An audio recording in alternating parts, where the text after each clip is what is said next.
स्वागत है आपका द स्टेट सेंटिनल में और मैं हूं राहुल सिंह। जम्मू कश्मीर में पिछले एक साल से क्या हो रहा है ये आपके सामने है। 370 के बाद की बात की जाए, उसके बाद यूटी की बात की जाए, इलेक्शन का भी काफ़ी देर से इंतज़ार हो रहा था और आज आकर इलेक्शन भी हुए। काफ़ी ज़्यादा प्रचार भी रहा, हर पार्टी ने अगर बात की जाए तो प्रचार किया है।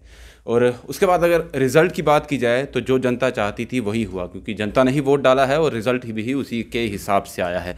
कहीं ना कहीं कुछ अगर देखा जाए तो कुछ पार्टी के नेता ये भी कह रहे हैं कि कहीं ना कहीं गड़बड़ भी हुई है, जहां पर उनके कैंडिडेट थे जीत नहीं पाए हैं। इस सब के बीच इस वक्त हमारे साथ बात करने के लिए है कांग्रेस के चीफ जम्मू कश्मीर से जो हैं गुलाम अहमद मीर जी। इनसे बात करते हैं और जानते हैं कि क्या कांग्रेस अब आगे करेगी, क्योंकि कांग्रेस को 26 सीटें मिली हैं पूरे जम्मू कश्मीर से। सर, एक तरफ दो राष्ट्रीय पार्टियों की बात करूं तो बीजेपी और कांग्रेस, बीजेपी को 75 सीटें और दूसरी तरफ कांग्रेस को 26 सीटें।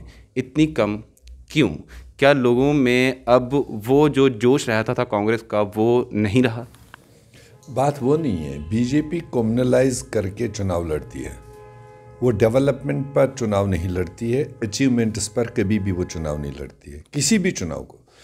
हालांकि ये न तो लोकसभा का चुनाव था, ना ही कोई असेंबली का ये चुनाव था।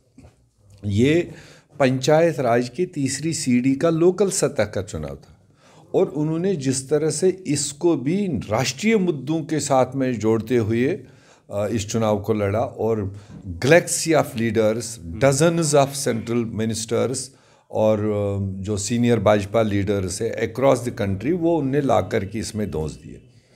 उस सब के बावजूद मिला क्या उनको? उन्हीं 4 ज़िलों में जहाँ पर उनकी मतलब आरएसएस की विंग्स भी, बजरंग दल की विंग्स भी काम करती है, उन्हीं 4 ज़िलों में जिसको आप लार्जेस्ट पार्टी कहते हैं, मैं तो नहीं मानता उसको लार्जेस्ट पार्टी।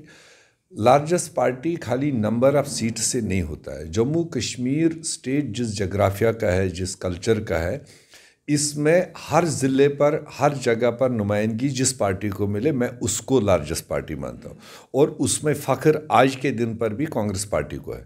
हमने कुपवारा में भी सीट ली, बारामूला में भी ली, बांडीपोरा में भी ली और पुलवामा में भी ली, शोपियान में भी ली, अनंतनाग में भी ली, कुलगाम में भी ली, पुंछ में भी ली, राजौरी में भी ली, रियासी में भी ली, उधमपुर में हमारा खाता नहीं खुला, रामबन में ली, डोडा में ली, किश्तवाड़ में ली।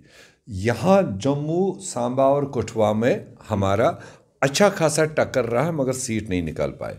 तो अगर आप देखेंगे 20 ज़िलों में करीब 13-14 ज़िलों में कांग्रेस ने अपनी नुमाइंदगी, जितनी हमने लड़ी थी, हमने लड़ी ही कम थी।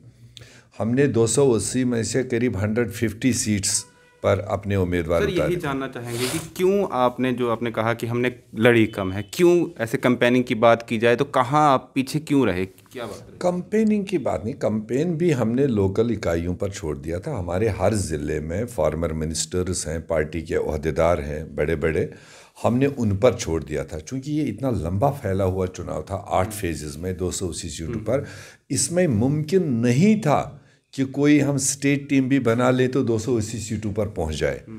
और कोई सेंट्रल लीडर भी हम लाए, बहुत ज़्यादा वो आकर क्या कर सकते थे, एक आध जगह हाजिरी देकर प्रेस कॉन्फ्रेंस कर सकते थे। सर, अगर बीजेपी की बात, जैसे आपने कहा कि उन्होंने अपने स्टार प्रचारक की बार बार बात की जा रही है सबकी तरफ से कि स्टार प्रचारक लाए, आप भी तो कांग्रेस की तरफ से बात की जाए तो उनको गवर्नमेंट ने फैसिलिटेट किया।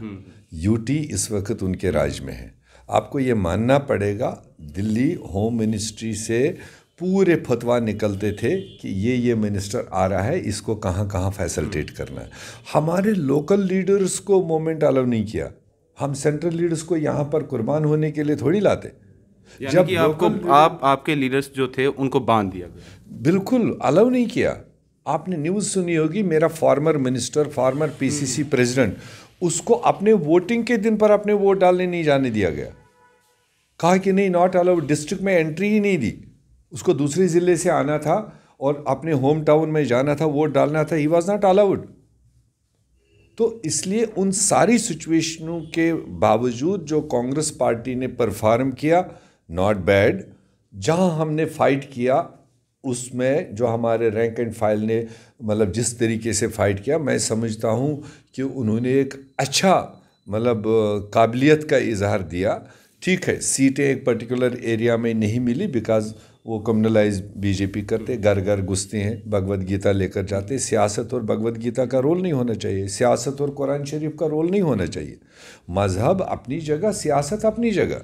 अगर वो अचीवमेंट्स पर यहाँ चुनाव लड़ते तो जम्मू कश्मीर के लोग दुखी थे, उनको वोट नहीं मिलता। लेकिन वोट भी तो जनता ने ही डाला है सर। डाला, मगर क्रैक डाउन करके वोट लिया गया। एक चीज़ मैं आपसे जानना चाहूँगा, क्या इस चीज़ की भी कमी रहेगी कांग्रेस की कि जो कांग्रेस के पहले दिग्गज नेता थे वो अब बीजेपी में हैं? मैं श्यामलाल शर्मा जी की बात कर रहा हूँ। क्या अगर वो होते तो कुछ बदला होता? कोई ऐसा फ़र्क नहीं पड़ा। इंडिविजुअल्स आते हैं जाते हैं, जो यहाँ से निकल गए। आप इधर देख लीजिए, रियासी में हमारे 2 भाई चले गए। कल तक कहते थे 15 सीटों का हमारा इन्फ्लुएंस है, आज तो मुश्किल से अपना अकाउंट खोल पाए। एक भाई हार गया, एक भाई मुश्किल से डीडीसी का अकाउंट, जो हमारे यहाँ बहुत बड़ी हस्ती रखता था, बहुत बड़ा ओहदा रखता था, जिसका इन्फ्लुएंस पूरे स्टेट में हम कायम करते थे, तो आज मुश्किल से अपना अकाउंट खोल गया। ऐसा नहीं है। कांग्रेस में जो लोग हैं वो डेडिकेटेड है, कमिटेड है, बट अगले साइड से एक क्रैकडाउन किया गया, एक ऑर्गेनाइज क्रैकडाउन किया गया।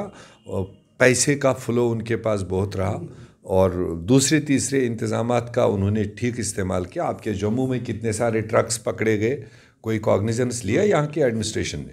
क्या क्या सामान लेकर पकड़े गए? तो ये थोड़ी होता है। वोट तो ईमानदारी से अपने एक एजेंडे को लेकर लोगों से मांगा जाता है, रुश्वत दे देकर नहीं। ये कब तक चलेगा? कब तक ट्रकों के ट्रक वो रात को गांव में भेज देंगे और लोगों को बेहोश करके वोट लेंगे सुबह? ये जमहूरियत के लिए अच्छा साइन नहीं है। हम 4 सीटें कम लेंगे मगर हम बिहेवियर और परंपरा गलत नहीं करेंगे। सर ये जानना चाहूँगा कि बीजेपी तो अपनी जो राजनीति है वो तो कर रही है। अब कांग्रेस की बात की जाए, आने वाले असेंबली इलेक्शन की बात की जाए या जब भी इलेक्शंस होंगे, अब तो ग्राउंड उस तरीके की बनानी ही पड़ेगी ना। अब तो तय हो गया है कि हवा का रुख किस तरफ चल रहा है। अगर कांग्रेस को हवा का रुख अपनी तरफ करना है, आवाम को अपनी तरफ चलाना है, तो ग्राउंड में जो रियलिटी है, लोगों से जुड़ना है, वो तो जुड़ना ही पड़ेगा, तभी आपको वोट मिलेगा। अब आगे की क्या फ्यूचर है? ज़रूर, आपकी बात में दम है। हर चुनाव के बाद मंथन होना ज़रूरी है। वो हम अगले 5-6 दिन में अपने तमाम सीनियर लीडर्स जैसे फ्री होंगे, जो उनको ग्राउंड एक्सपीरियंस हुआ होगा कि हमने क्या अच्छा किया और हमसे क्या कमी रही। तो जो कमी रही होगी उसको आने वाले चुनावों के लिए वक्ती तौर पर दूर किया जाएगा। मगर कांग्रेस पार्टी मैदान में रहेगी और डट के रहेगी, अपने प्रिंसिपल्स पर रहेगी, अपने एजेंडे पर रहेगी, और वो एजेंडा हिंदू, मुस्लिम, सिख, जम्मू कश्मीर सबको साथ लेकर चलने का है। उससे हम पीछे नहीं हटेंगे, हम सेक्शन में ही नहीं जा सकते। आखिरी सवाल, बीजेपी के अनुराग ठाकुर जी आए थे, कमल का फूल कहा था उन्होंने खिलाना है, कश्मीर में उन्होंने खिला दिया। वो कह रहे हैं 3 सीटें आ गई हैं, अब आने वाले वक्त में हम कमल का फूल और वहाँ पर खिलता हुआ देखते हैं। 3 सीटें वहाँ पर उनकी जीती, जहाँ पर कुल टेरिटोरियल कॉन्स्टिट्यूंसी का टोटल जो वोटर था वो 2000 था। एज़ कम्पेयर टू जम्मू आप ले लीजिए, यहाँ मीरा साहब जिसका 40,000 45,000 वोट था, वो पहले ही उनने डिस्क्रिमिनेटरी तरीके से टेरिटोरियल सीटें क्रिएट की थी। वही तो मैं कह रहा हूँ, वो वन वे उन्होंने बनाई थी, पर्सन टारगेटेड। कहाँ इनका पर्सन थोड़ा वेल इक्विप्ड है, तैयार है, उसके हिसाब से उसका दायरा बनाया। और फिर वोट पड़े वहाँ 850 टोटल टेरिटोरियल में। 850 के लिए एक यूनियन मिनिस्टर 15 दिन तमाम अटैची, तमाम तामझाम लेकर वहाँ बैठा था उस कॉन्स्टिट्यूंसी में। तो फिर वो 300 वोट लेकर के कोई कैंडिडेट जीत के आए, तो यहाँ तो मेरे हारे हुए लोगों ने 14-14 हज़ार वोट लिए। तो मैं वो 300 वोट वाला जीतने वाला देख लूँ या अपना हारा हुआ जिसने 14,000 वोट लिए। मेरे लिए वो 14,000 वोट, वो कोई छोटी सी नई बहन जो चुनाव में थी 14,000 वोट लेकर आई, तो उनके तरह के वो 45 कैंडिडेट हैं। उनको उस चीज़ का भी आकलन करना चाहिए।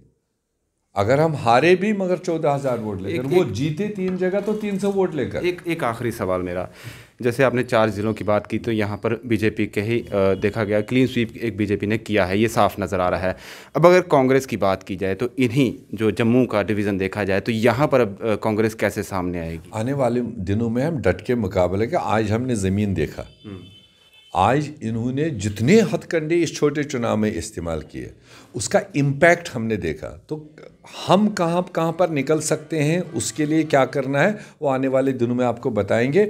और भगवान की दया से जब असेंबली चुनाव होगा, इन्हीं एरियाज़ में हम अच्छा नंबर सीटों का निकालेंगे, ये मुझे भरोसा है। शुक्रिया सर हमसे बात करने के लिए। और सीधे तौर पर इनका कहना है कि कांग्रेस ने ग्राउंड देख ली है, क्या कमियां हैं वो अब इनके आने वाले वक्त में इनकी मीटिंग होगी, उसमें तय किया जाएगा क्या कांग्रेस को करना है और किस तरीके से आने वाले चुनावों में कांग्रेस फिर से वापस आएगी और लोगों का, आवाम का भरोसा जो इस वक्त नहीं दिख रहा है वो हासिल करेगी। फिलहाल पूरी अपडेट, इस पूरी चर्चा से हमें दीजिए इजाज़त और आप बने रहिए द स्टेट सेंटिनल के साथ। नमस्कार।